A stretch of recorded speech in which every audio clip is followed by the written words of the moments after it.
Special educators, and welcome to the April 2023 SpEd department meeting.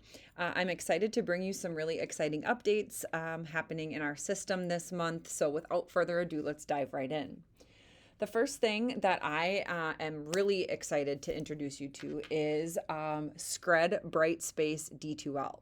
So as the conditions in our system have continued to change since the start of the pandemic, here at SpEd, we've realized an opportunity to enhance our professional learning program and offer access to a variety of professional learning opportunities on demand.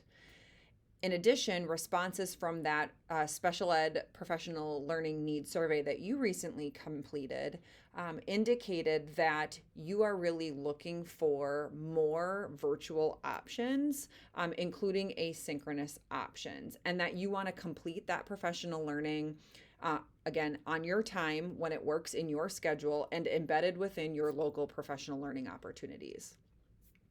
And additionally, we continue to really struggle to have reliable access to substitute teachers, which prevents us from having those large-scale professional learning events here at SpEd that you're accustomed to. And as we've continued to learn and grow in our own provision of professional learning, we've recognized that there's some really strong research out there to suggest that that kind of one and done approach doesn't really have the impact that we're looking for. So for all of those reasons, we are beginning this August moving our professional learning content into a learning management system called Brightspace D2L. For those of you who have maybe completed higher ed courses, this kind of format might be familiar to you. So we're really pumped about it. We're not going to publish a professional learning catalog anymore. Instead, all of our course offerings, the registrations for those courses, all the content, and your CEUs are going to be housed in this one system, which I think will be really great and provide a lot of access to that information that you need in a one-stop shop. So our SpEd website has been updated to reflect this change. So when you go to the SpEd website and you click on professional learning at the top and the drop down to registration, you'll see the links you need to get to the Brightspace website and get logged in and register. So again, SpEd website, professional learning registration. And as of this morning, our registrations for next year, for August specifically, are live. So in order to help you get set up and activate your account, we've created a step-by-step guide to walk you through it. It's really easy. You're going to do it with single sign-on through your Gmail, but we wanted to make sure that you had everything that you need to get into the system for the first time. Really important note. If you are moving on to a different non-SpEd district next year, so a new endeavor in your professional career, or if you are retiring, so if you're leaving a SpEd district or retiring, please don't activate your account. So our districts pay per user for the subscriptions, and since you're not going to actually be completing any professional learning next year in Brightspace, we're just asking you to leave your account inactive. So you can disregard the asks that are to come, and thank you for just, helping us stay fiscally responsible in our districts. So for those of you who are returning, we have the step-by-step guide linked right for you here. Again, you can get through it through the SpEd website or right here on our agenda.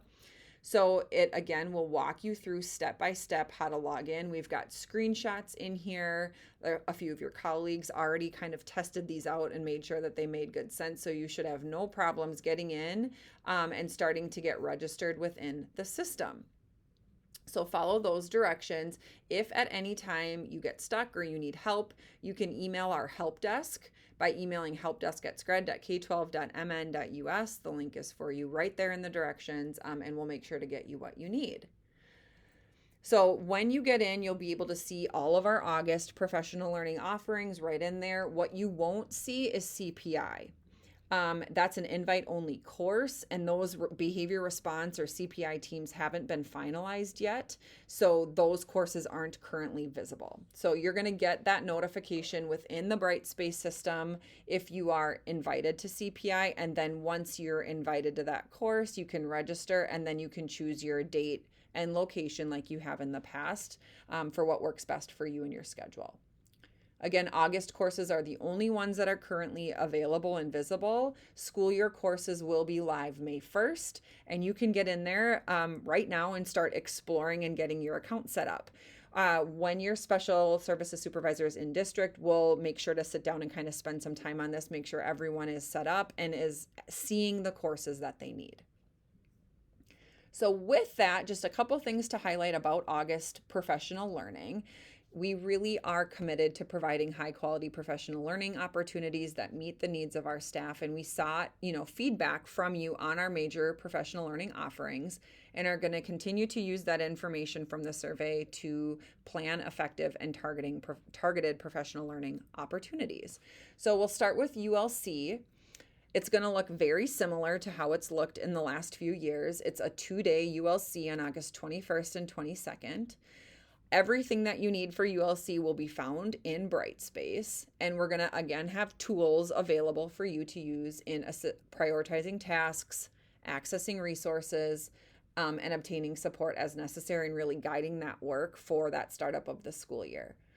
Some of you said that you want more professional learning, less setup time. You don't need as much planning and setup time as you were given in the last couple years for ULC. So we are going to be offering a number of optional and targeted opportunities through Brightspace during ULC, in addition to that virtual synchronous kickoff that we have system-wide. We'll have those SpEd updates for you, supported planning, and then that coordination time with your team. All we need from you at ULC is to go to your building of assignment, ready to learn, collaborate, and get set up for a successful school year with your team. For Paraprofessional Conference, this is actually now called the Paraprofessional Annual Training. That's once again going to be hosted in your buildings with learning for paraprofessionals facilitated by your special ed teams. All the materials are going to be in Brightspace for you. And again, we'll have a curated plan that can be differentiated based on structures and supports in your building. You're not going to need to prep anything. Everything will be done. However, you're welcome to individualize your approach and add in any materials or resources that you see fit for your system. We do want to know if any team is feeling like they need on-site support from SpEd staff, whether that might be a services coordinator or a special services supervisor. So again, please as a team complete this paraprofessional annual training on-site support request just to let us know who you are and what you need so that we can plan accordingly. We will be doing a secondary transition conference again this summer.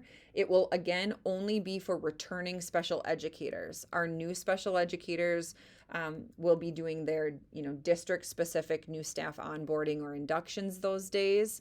And I think for a new staff, it's just one less thing that they need to think about and remember. And so this model of having returning staff only worked really well last year. We're going to continue with that.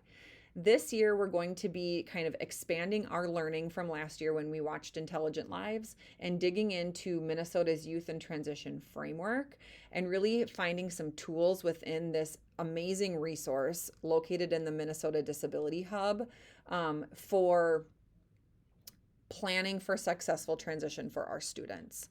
And so we're really excited about that. We're trying to work with the creators of the framework to come and walk us through it. So that's exciting. And then we'll also be offering some mini sessions in a variety of different topics related to secondary transition. So we're going to be having you register for this as well in Brightspace, and then we'll host it at North Branch Area High School again this summer. And that will be on that Wednesday following ULC. And then just for all of the August offerings, we have some new things this year that we haven't offered before, as well as some old familiar events. So everything that we're offering for your reference is listed on this registration guide. So what we want you to do is just take a look. And so if you're a speech language pathologist or you're an itinerant teacher, you'd be looking in column C and D if you're returning, which those of you who are listening to this wouldn't be new staff in those positions, you'd be returning. And anything that says yes are things that you should be registering for. If it says invite only, that's something to watch for communication about. If it's blank, that's not something that's targeted at you or your role. So all of our positions are listed, our different types of roles are listed here, so that you can kind of look through, see what is being offered, and then what you might need to attend. All right, that is, and then again, register for these courses as soon as you are able. Please register before you leave for summer break so that we know who is attending what and that you have what you need on your calendar.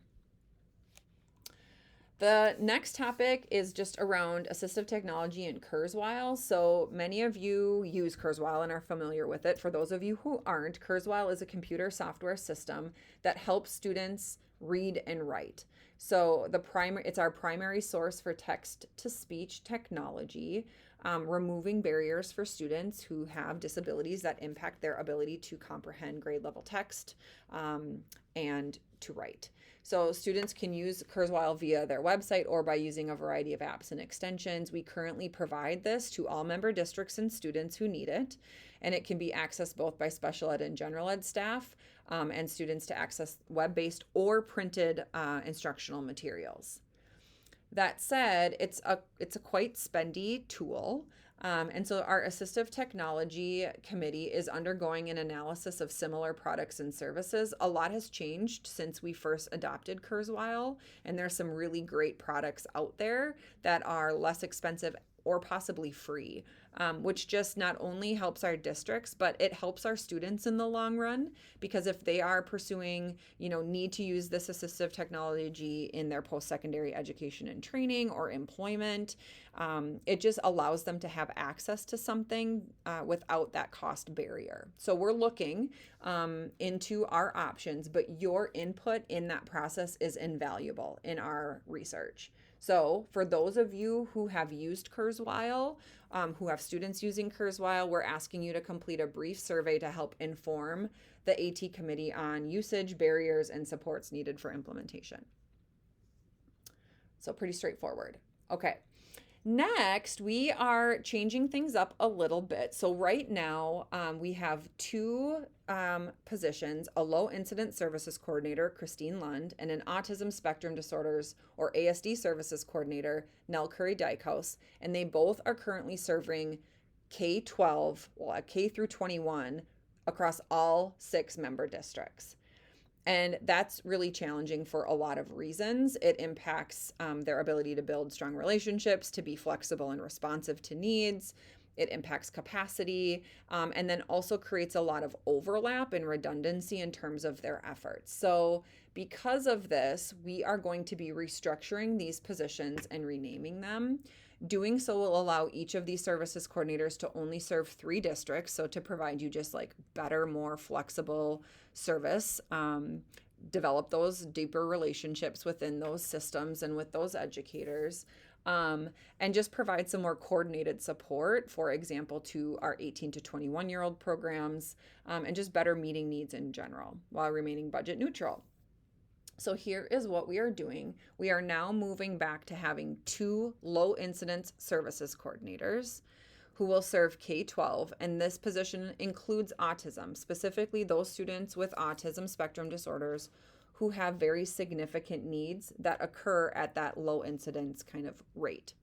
So Christine Lund will be our low incident services coordinator for North Branch, Hinckley, Finlayson, and East Central schools.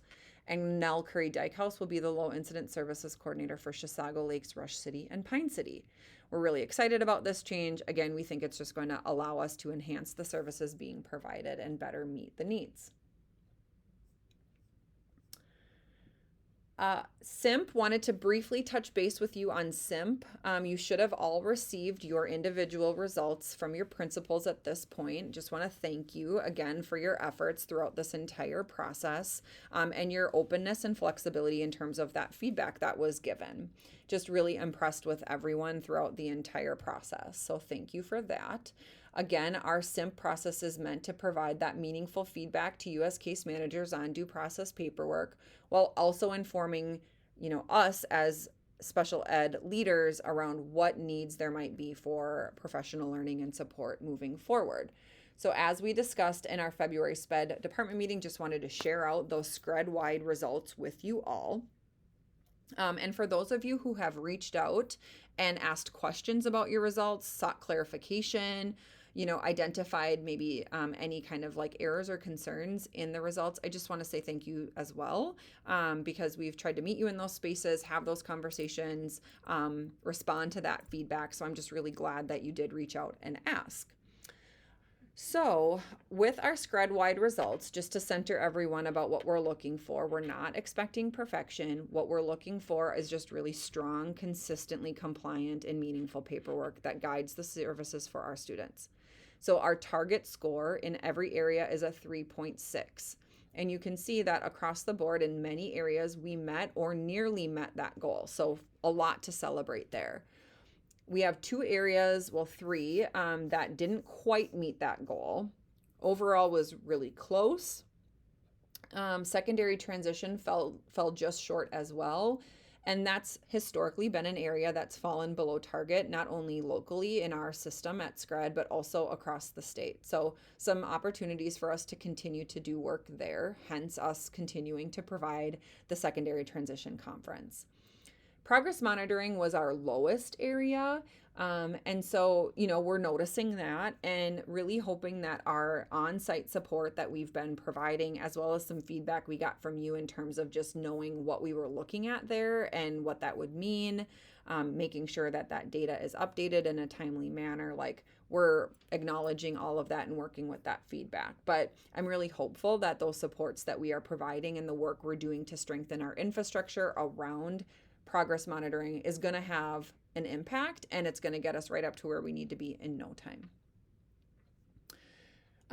So we're going to, again, look at that. If you got your feedback and there's places for you to enhance your paperwork, we're just asking you to apply that to your practice in those naturally occurring opportunities. Use those resources on CMR and the SpEd website. And again, reach out and ask questions when needed. Our last item is ESY Eligibility Determination, specifically around resolving more data needed.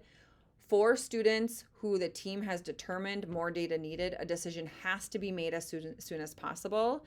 We are legally required to make that determination prior to ESY. We have to do that annually. So you have gotten an email already from Heather Guzik if one of your students showed up on our more data needed report out of SpEd forms. So we're asking you to make those decisions. You should have all the data you need to do so by April 21st at the latest, so that we can get those plans formalized for ESY. They're already in process. If you don't make a yes/no determination by April 21st, then you will get some follow-up communication after that date, again from Heather Guzik, just alerting you to that and reminding you of that timeline and the need to make that change. If you need support in making that, here are some options. We have guidance on CMR. You could ask a colleague or a mentor, your school psych services coordinator, or your special services supervisor. So thank you in getting those determinations made promptly. Finally, we have a couple new items on CMR. We just want to make sure we're highlighting what's new. You can look at any time on the What's New tab on the main page of CMR, and you can see when we made certain changes to certain sections. We do have some altered school day guidance posted.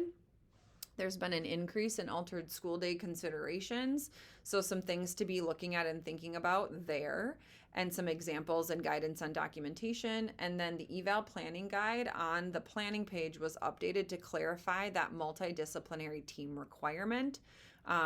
This particularly relates to speech-only evaluations. That's where this question comes up the most. So take a look. Hopefully that provides some needed clarity. And that is the end of our department meeting agenda for April. Your supervisors will be in next week for your in-person meetings. Please ask questions, give us feedback, let us know what you need as we plan for one more SpEd department meeting yet this year coming up in May. Otherwise, thank you for all you do for our students and for each other. Just grateful for your ongoing efforts. I know the work isn't easy, but it is so, so important for our students with disabilities. So thank you for everything that you do, and we are excited to continue to work with you on these items as we move into the end of the school year here. So thank you so much. Take care.